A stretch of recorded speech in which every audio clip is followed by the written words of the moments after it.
Peace be upon you. Today I want to talk about the Isnad. So this is something that I get subjected to quite frequently, which is that the same people that are giving you the Quran are the same people that are giving you the hadith. This is a common misconception by the Sunnis, and it's an erroneous conception. It's the same when they say, how do you pray without the hadith? The truth is, you don't. No one has ever learned how to pray using the hadith. No one person. Everyone was shown how to do it. And so, going back to this Isnad, the Quran was something that was written down and it was preserved.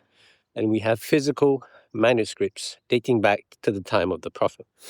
If you've watched the previous AI version of my video, it tells you about the Sana'a manuscript or the Topkapi or the Berlin Codex. So this isn't the same as just a manuscript. A manuscript is just a few parchments, let's say. Sometimes they call it a folio. Folio means they have several parchments, several of these folios. And codex means it's more complete.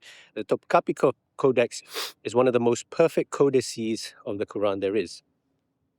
And so you ask yourself this, what's the Isnad of the Topkapi Codex? It was carbon dated to 650 CE. That's, 20-something years after the Prophet died. I think he died in 632 or 623. So we have a dilemma. The hadith, even the Isnad, by the way, was a creation after the time of Bukhari.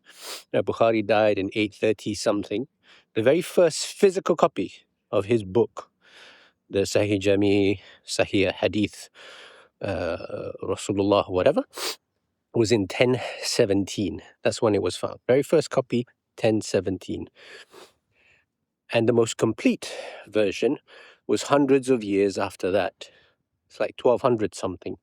So the complete copy of the hadith was found 600 years after the Prophet died.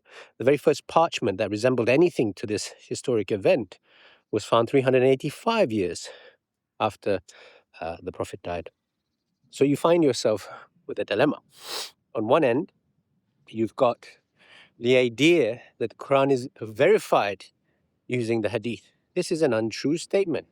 So if, let's say, we dig up a site, right, somewhere in Saudi or wherever, and it's in a cave, and they, like fossils, they're digging it up, and they found a perfect copy of the Quran. And this version matches the Quran that we have today, letter by letter, principally the same. You would ask yourself, who's the authenticator? Where's the Isnad of this book? Let's say they carbon date it to exactly the time of the Prophet, like the Birmingham manuscript, 600 CE. Why does Hafs matter here? Why does Ibn Mujahid or any of the guys in between matter here? The book physically is dated to the time of the Prophet, to the time of the caliphs, or the Sahaba, or you guys want to tie it into the Tabi'een and all this, right? It's an nonsensical position. When I have the physical record, that is the ultimate burden of proof that this thing exists. And these copies of the Quran were found all over the world. You got one found in Berlin, one found in Istanbul, one found in other places of the world.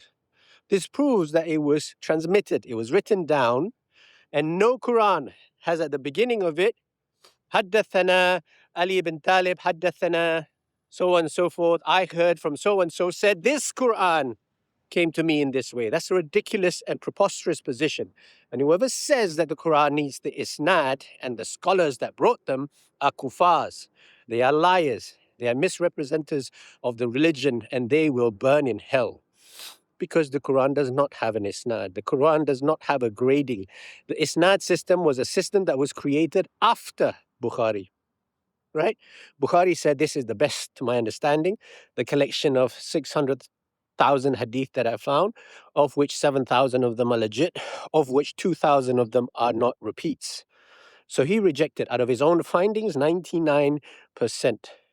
And from his own personal recollection, he said, this is his biography, he said that he memorized 10,000 hadith from 1,000 teachers, and rarely did he ever forget knowledge. This guy is saying he memorized 10 million hadith.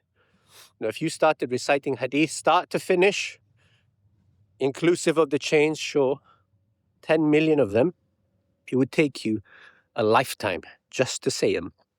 This guy heard it, wrote it down, memorized it, never forgot it, in the time it takes to write a book. I don't believe you. And in that same biography, he says, my relatives used to write to me, and I would want to respond to them, I would forget their names. This guy doesn't even remember the name of his cousin. You're telling me he remembers the name of some seventh chain person down the line of this Isnad? Is unbelievable.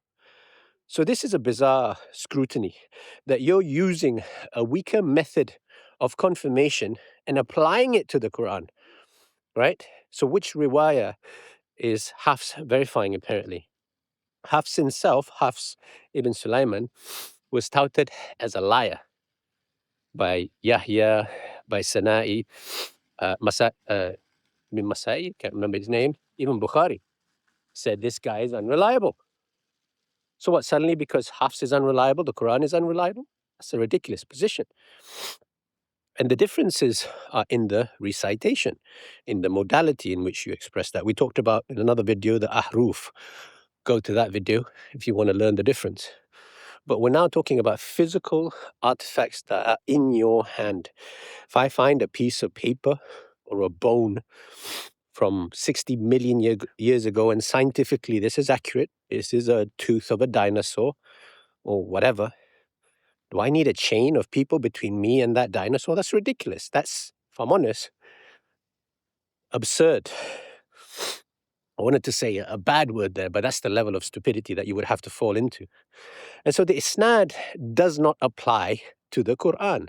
The physical copies of the Quran are everywhere. It was written down, and I think the Samarkand Codex was specifically attributed to Uthman in his time. And he was standardizing the Quran. He didn't just invent the Quran on the spot for the first time. The Quran historically was written down. And historically, physically, we have the pieces of paper to prove it. It was written down in that time. So what Isnad do you need when the paper proves that it came from his time? I don't need Hafs, I don't need Yahya, I don't need any number of people between me and the physical copy of the Quran, which was identifiable and corroborated across the earth. They are one and the same Quran. And so you're stuck. You're saying the Isnad proves your fake religion. But the Quran that you're supposed to believe in said that your religion is fake. It says, فَبِأَيِّ حَدِيثٍ بَعْدَهُ يُؤْمِنُونَ. Which hadith other than this will they believe in? It says that they believe in lahwa hadith, baseless hadith. It says that this Quran, هذا القرآن, is أحسن الحديث, the best hadith. God is condemning hadith by name. And every time it's mentioned, God is using, when it's another source, a negatory effect. And God says in the Quran, إِنَّا نَحْنُ نَزَّلْنَا ذِكْرَ وَإِنَّا لَهُ لَحَافِظُونَ. God promised to preserve and protect the Quran. God forgive me, I've got to say, in the name of God, most gracious, most merciful. God never promised to preserve the hadith. Every single hadith that you have is contradictory. How many years was the Prophet in Mecca? 10, 13, or 15? You don't know. So for every hadith that you have, there's an equal and opposite hadith that the Shias refute. For every person that you say is reliable, they say he's not. Abu Hurairah himself, who narrated 19% of the hadith corpus, right? This guy was with Muhammad for no more than 4 years. He narrated more hadith than all of the caliphs combined. Let that sink in. A guy that knew the Prophet for a momentary period supposedly narrated more hadith than all of the caliphs combined. Abu Bakr narrated 142 or something like this. And each of them were addressing him as a liar. Ali said he was a liar. Umar used to beat him because he was an unreliable person. Apparently he was stealing from the treasury or something along these lines. This is a bad guy. And what's the benefit? What's the wisdom?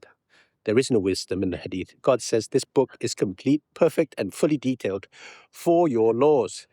You have everything you need in this book. Don't mention Isnad against the Quran. You're diluting this crap system that doesn't even verify one single hadith to the